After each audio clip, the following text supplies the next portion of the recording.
J'ai oublié l'histoire, Louis XIV, l'envers du décor. Dans cet épisode, nous allons nous demander que cache le portrait officiel de Louis XIV.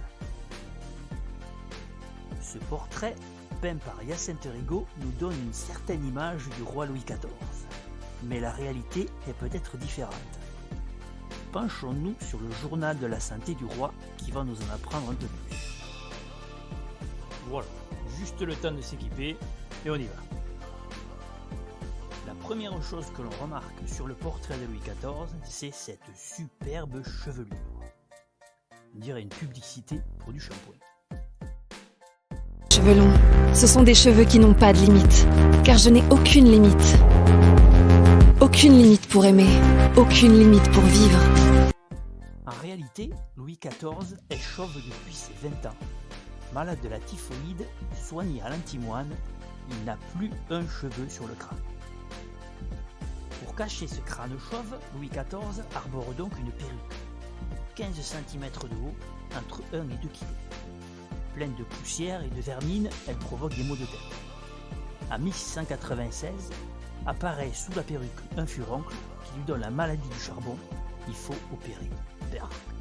Sur le tableau, Louis XIV ne sourit pas, et pour cause. Il a plein de caries, et sur la mâchoire supérieure, il ne lui reste qu'une seule dent, et une haleine de chacal. En 1685, son chirurgien l'opère, mais lui arrache en même temps une partie du palais, si bien que quand Louis XIV boit, ça sort par le nez.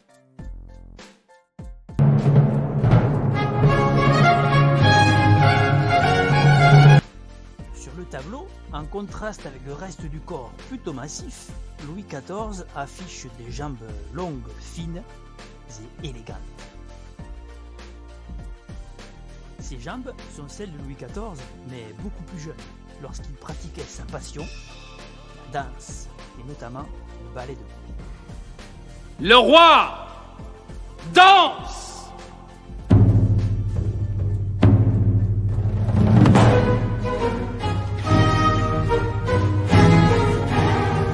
Donnez la plus belle musique du monde au dieu Jupiter, maître de l'univers!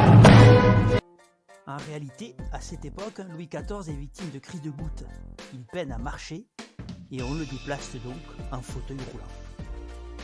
Un portrait officiel, c'est donc tout un art et une mise en scène. Ça finit pour aujourd'hui. Salut et à bientôt.